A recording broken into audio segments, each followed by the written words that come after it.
A little bit about my background. I'm from India originally. I'm Canadian by education. I spent 10 years in Europe restructuring large European companies, many French companies, which is why I'm bold. And if you've interacted with the French companies, that will make sense. And the last 20 years in the US has been dealing with entrepreneurship. And the story really starts at Yahoo 15 years ago, where I was the head of innovation. And I've learned a really fundamental lesson, which is when you try disruptive innovation in any large organization, the immune system attacks you. All of our organizations are built to resist change and withstand risk. And yet we're finding that is the high order bit. And how do we deal with that is almost all of the work that I do now. Maybe the strangest phone call I've received in this last few years is last year from the Vatican saying, look, the Pope has the oldest immune system in the world, right? How do you deal with that? So that's a little bit about my background. That's my White House uniform. This is a little bit more the Silicon Valley outfit here. So with your permission, let's go through and see what's happening today. And the journey really starts here with Ray Kurzweil and Peter Diamandis. Ray put this chart together, which is a graph of Moore's law. We've all seen doubling in computation in our devices and so on. Ray went all the way back to 1900 and found that we've been doubling price performance of computation for more than 100 years, way before Gordon Moore made his predictions. And the question that he asked when he saw this data is, why is this curve so smooth and so predictable? We've had wars and recessions and ups and downs in the industry. You should expect a very jagged stock market type of shape to this, right? Not this very steady, predictable progress that we see here. And he spent 10 years trying to understand why this is happening, because it makes no sense. And after researching this for a full decade, he came up with a very fundamental observation which now drives most of our thinking, which is once you take any domain, discipline, industry area, product area, technology, and you power it with information technologies, and it acquires informational flow properties, the price performance starts doubling very steadily. Okay? Most importantly, once that doubling pattern starts, it does not stop. It just keeps going. And cognitively, we have a very difficult time with that concept because it should level off. It can't keep going infinitely. And if you can see the bands here in computation, we've had multiple technologies like relays, vacuum tubes, transistors, now integrated circuits. And you can think of each one as like an S-curve, where a technology takes off, accelerates, reaches its upper limits. But if you have an information-based environment, something else always takes over the curve. And that's the secret why this keeps going. And so now, if we're actually reaching the end of the life cycle of integrated circuits. The chips are getting very hot down at the surface levels. We're getting to a few nanometers of wire thickness. But now we have multiple technologies clustering here at the edges, waiting to take over the next level. 3D chip design, optical computing, probably quantum computing is the most likely. It's now an engineering problem rather than an invention problem. And like anything quantum, it requires a lot of alcohol to get into, so I won't discuss it here. But suffice it to say that we think Moore's law continues at speed without slowing down, maybe even accelerates. Right? So the world we're heading into is basically infinite computation, infinite storage, and what do we do with that? And so this is the fundamental paradigm and what's possible today. As I said, we're seeing this doubling pattern across a dozen technologies today. Drones are doubling every 9 months in their capability. The resolution at which we can image the brain is doubling every year. Right? And we've, as I said, never seen this before. And we, as I said, cognitively, we have a very difficult time with this. We have a very difficult time. All of our education, training, intuition about the world teaches us linear extrapolation. If you're running a business, you take your past performance, you draw a line, here's where we could be. But if you're operating on an information-based heuristic, things look very, very different. Right? Just as an example, if I could see a show of hands, how many of you had heard of 3D printing 5 years ago? Can I see a show of hands?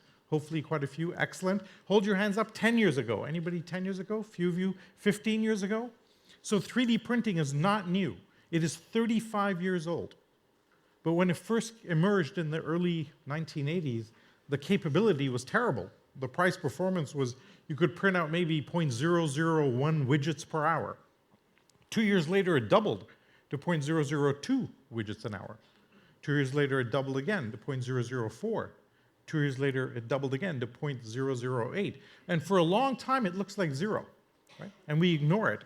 Then it hits, say, 0.1, 0.2, 0.4, 0.8, 1.6, 3.2, and now things start going crazy. Then we call it a black swan. And what we found is if you do not spot these doubling patterns early, they disrupt you very badly. But if you can spot them early, maybe the biggest advantage you could possibly have, because now we know very clearly that once that doubling pattern starts, it just doesn't stop. It just keeps going. And if you layer a solution on that doubling pattern, the solution scales along with the underlying technology. Right? And when we apply this to industries, we typically look at things in 3 layers. And so we see multiple examples where we can radically change the cost with technology. Maybe the craziest thing happening in the world today is CRISPR. How many of you are familiar with CRISPR? Okay? So it turns out that bacteria do not get viruses. Bacteria do not suffer from viruses. And for a long time, researchers have been wondering, how do they do this? How do bacteria protect themselves against viruses? Every other organism gets viruses. Turns out what bacteria do is when a virus appears, they store a copy of the virus inside themselves. And when a new virus appears, they actually edit their own genome to clean themselves out. So bacteria have evolved a very elegant self-editing mechanism to edit their own genome. We have now reverse engineered this, and we can now edit the human genome as easily as you can edit software. Okay? I'm just going to repeat that. We can now edit the human genome as easily as you can cut and paste in a Word document. Now, a human being is 10 trillion cells, all governed by the program in each cell, which is the DNA that tells it what to do, which means a human being is basically a software engineering problem. And the ethics and moral implications of that are very profound, right? We're seeing today the Chinese researchers experimenting on babies, and what do we do with that? How do we handle that? But on the positive side, we can now edit HIV right out of somebody's cells. Pretty incredible, right? And maybe in the most dramatic example, we have about 10,000 diseases that we cannot treat today, and now we can treat them. And I talk about immune systems. All of these have a huge immune system. Try updating the UN. And the holy grail of immune systems is academia. God help you if you try and update academia, right? And so enormous difficulty now, because all of these are out of date. The UN Security Council was created to mitigate conflicts, armed conflicts between states. Except 80% of armed conflicts today are civil, and the UN Security Council has nothing to say. And so how do you deal with this, right? Now, how many of you are feeling a little freaked out by the technology? Can I just see a show of hands? If you're too freaked out to raise your hand, that's okay too. If you're feeling a little freaked out, the reason is in the back of our brains, we have this little organ called an amygdala. It's an evolutionary mechanism that Peter Diamandis and Stephen Kotler identified in their book, Abundance. It's constantly scanning for bad news. And it's an evolutionary mechanism. When we were evolving on the plains of Africa, if you heard a noise in the bushes, you ran. Because why? Because bad news can kill you. Good news does not kill you. If I missed a piece of good news, I might miss some fruit that I could eat. If I missed a piece of bad news, I died. So we're literally 10 times, we pay 10 times more attention to bad news than good news. Okay? Biologically driven. This is why Fox News does very well in the US. If you watch Fox News, you're going to die this week, right? A Mexican rapist is going to get you, okay? Carrying polio, by the way. Okay. Good news does not kill you. Peter calls CNN the crisis news network. When you can watch every bank robbery in high definition real time streamed to 20 devices, you think the world is going to hell, and then you vote on that. And then you end up with Trump or Brexit, et cetera. They're tickling the amygdala on a nonstop basis. Douglas Adams, who wrote Hitchhiker's Guide to the Galaxy, put it typically phenomenally well. He said, anything in the world when you're born, that's normal. Anything invented when you're young, that's a career. And anything invented after you're 35 years old is just wrong. It's just wrong. It's just wrong. And I think that's, if you look at the fight between bankers and Bitcoin, you see this perfect playing out. And there's some bylaw, by the way, that says you have to be under 20 years old to program the blockchain. I don't know where that's written. And so this is our response to advanced technologies. When we first see the Google car, our first response is, oh my God, let's ban the car. The car might kill somebody, right? That's our amygdala response, because people don't like to be killed by robots. We'd much rather be killed by drunk people, which is what's happening today. We ignore that part because we're comfortable with that. We understand that. So this is the enormous hurdle that we have to overcome, because new technologies evoke the immune system, evoke that problem, evoke the amygdala in our brains. Because actually, in reality, the world is in an infinitely better place than we have ever seen it. On any metric you want to pick, we're infinitely better off today than before. Extreme poverty covered almost the entirety of humanity, and now we're below 9%. People living globally in extreme poverty. Bill Gates thinks we will eradicate extreme poverty in literally 10 years, which is an amazing, amazing statistic. You won't see this in the news because it's good news, right? It doesn't sell, okay? Here's just the last 100 years. This is some of Hans Rosling's work. Unbelievable progress in maternal mortality, infant mortality, the cost of telecommunications, transportation, etc., all thousands of times cheaper, right? Amazing progress, mostly as a result of technology. And the reason we get so optimistic around technology is that we see it's a very clear driver of progress in the world. It might actually be the only major driver of progress, and now we have a dozen technologies all moving very quickly. We get very excited, right? Now, this has huge implications at the social level. Let's talk about the economy and what's happening on the money side. Two major dynamics happening. The first is the metabolism of the economy is accelerating. It used to take 20 years to create $1 billion marketplace. Now that's happening in literally months. And Jack Welch, who ran GE, made this comment. He said, the minute the metabolism of your company is slower than the outside world, you're dead. The only question is when. And the enormous challenge with big companies today is the metabolism is slower than what's happening in the startup world, which is an existential threat. And a lot of the work that we do is how do you increase the metabolism of big companies, right? But here's the really difficult part. Here's the graph of revenues in the newspaper business. And it turns out when you go to a fully information-based environment, you see a huge deflationary cliff. The money leaves the system, right? You used to think about the music industry, which is here. This is a 10x. There was a 6x drop in revenues in the newspaper business, by the way, in 2 years. A 10x drop in revenues in the music industry.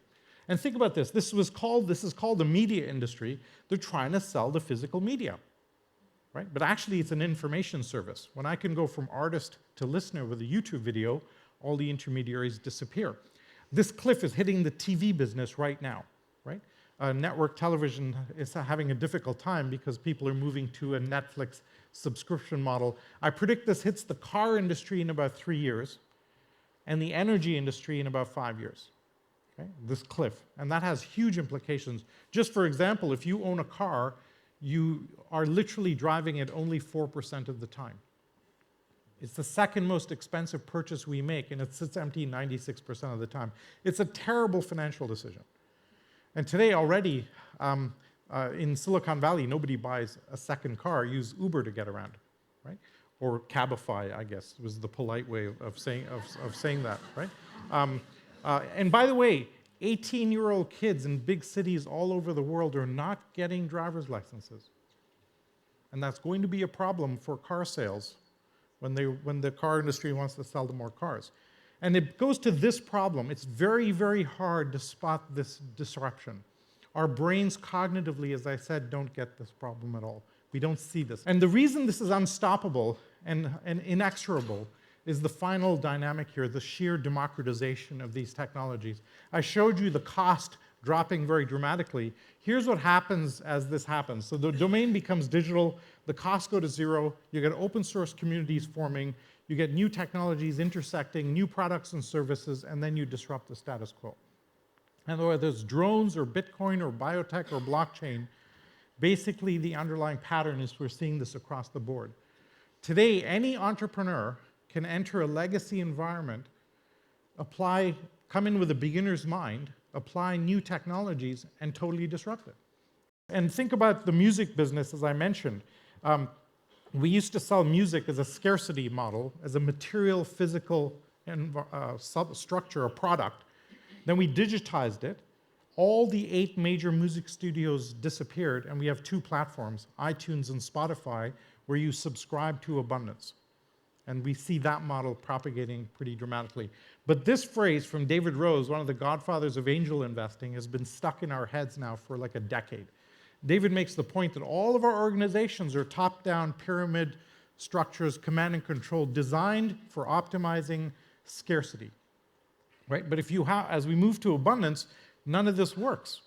Now, this is a little dramatic and a little American, but the model, I think, is very valid. So we wrote the book basically saying, okay, there's a completely new way in which we're seeing businesses operate. And we noticed a totally new breed of organization emerging that we'd never seen before. And the definition is we're seeing new organization structures that are delivering minimum 10 times better, faster, cheaper than their competitors. Minimum 10 times, right? For example, the Tesla, if you have a combustion engine car, you have about 2,000 moving parts in the car, in the drivetrain. A Tesla has 17.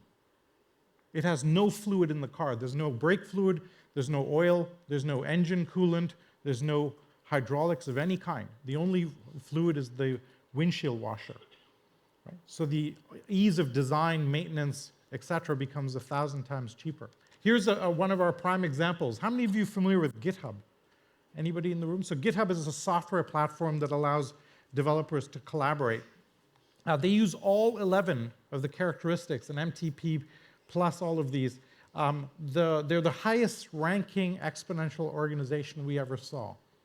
Microsoft just bought this company for $7.5 billion. Okay? This company has no assets, it has no workforce, it has no intellectual property. I'm just going to repeat that. No assets, no workforce, no intellectual property, $7.5 billion worth.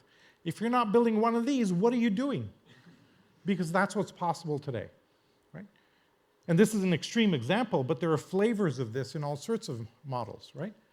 And we actually applied this to big companies. We took the Fortune 100 and applied our methodology, and we ranked the Fortune 100 by how flexible and adaptable is their organization structure. And we announced this on CNBC 3-4 years ago. So we asked like 20 questions like this. To what extent does your organization tolerate failure? If the answer is no, failure is not an option and it's going to destroy your career, you're level 1. If we say it's acceptable, really it's not. It's level 2. But at least we say failure is acceptable. But if you're measuring it across the board, that's level 4. So we asked like 25 questions, and we get a quantified score as to how flexible, adaptable, learning capable is your organization. So here's the Fortune 100 ranked by their EXO score. This is out of a score of 84. And you can see a lot of technology companies at the top and a lot of energy companies at the bottom. We found that this correlates to stock market performance. So here's an interesting project. Let's go score the Madrid Stock Exchange and see what the results are. Here's the results. If you'd invested in the top 10 most flexible, adaptable companies on our index, you would have outperformed the S&P by almost 3 times. Because today, as the external world becomes more volatile, your ability to adapt will drive market performance, right? So then what do you do if you're an existing company? So obviously you have to educate your leadership, et cetera, but the huge recommendation we have is do not do disruptive innovation inside the core organization. Do it at the edge, pointing into adjacent spaces. Larry Page came to me a few years ago and said, hey, your unit at Yahoo was really successful. Should I do this at Google? And I said, no, you'll have this immune system response. And you see the result with Google X, where they have their core information capabilities inside the company. They add hardware at the edges, Google Car, Google Glass, contact lenses to go into adjacent spaces. The master of this technique is Apple. Obviously, hyper-successful company, and yes, they have a great design capability and a great technology supply chain. I will argue that Apple's real innovation is organizational. Because what they do, unlike anybody else, and which nobody's noticed even, is they will form a small team that's very disruptive. They will take that team to the edge of the organization. they will keep that team completely secret and stealth, and they will say to them, go disrupt another industry. That's what they do. Nobody else does this. Nobody's even noticed that this is what they do. So they have a portfolio of teams looking at different industries, and the minute they think payments or watches or cars or retail is ready for disruption, they go into it and they fold it back into the platform, right? Now we're starting to see companies figure this out. Nestle, for years, tried to run Nespresso as a line of business. Failed, failed, failed. Finally, they put it separately as a separate company. Boom, $6 billion business, right? And so, because if you're architected, all our organization structures are optimized for efficiency and for predictability. If you do anything disruptive, it will spit it out. Can't deal with it. And it's not that the big company is bad, it's optimized for the old model, right? And we're starting to, and Francisco will describe this, but we actually created a 10-week process in which we can move the leadership, culture, and management thinking 3 years ahead in 10 weeks. So we're very excited by that. In fact, we've done it like 20 times now, including a couple of companies here, HP included with Hoyente here in Barcelona. But we've actually formed a nonprofit to apply this to the public sector. Because if you think about the public sector, the existing policy is the immune system, right? You try and update education, the teachers go crazy. You have taxis fighting Uber or bankers fighting Bitcoin, and we get stuck in that political fight. So we adapted the process. It takes 16 weeks in the public sector, but it works. And we've run it 4 times in Medellin. We ran it last year with the mayor of Miami on public transportation. And we just finished with Colombia on the Supreme Court and with the president's office in Colombia to transform the justice system in Colombia. We've done it 7 times. So we have a for-profit and non-profit arm working to solve the immune system problem in both public and private sector. So let me pause there and end there. Let me just summarize the following. We have today a dozen technologies that are all doubling in a way that we've never seen before. We've never seen this before. And the collective innovation, each of them is doubling. Where they intersect adds a whole other multiplier to the equation, right? And so that is resulting in unbelievable breakthroughs, 20 Gutenberg moments with a whole bunch of huge dynamics coming. And there's an unbelievable democratization and explosion of innovation. And why we're excited about Catalonia and Barcelona and this region is that there are 2 characteristics that you have here that are really interesting, actually 3. One is you have a huge appreciation for design and creative thinking, which is incredibly important in this new world. Secondly, you have passion, right? I'm Canadian, not a lot of passion in Canada, right? And so that you really need that if you're building a business, launching it, you need that passion to take you through the really tough time. And the third, as far as I can see, you people are crazy. And I say that with much affection in a good way, but that craziness plus the passion plus the sheer creativity allows you to take these technologies and do really, really magical things with that. So thank you for having me. It's been great to be here and look forward to the next step. Thank you.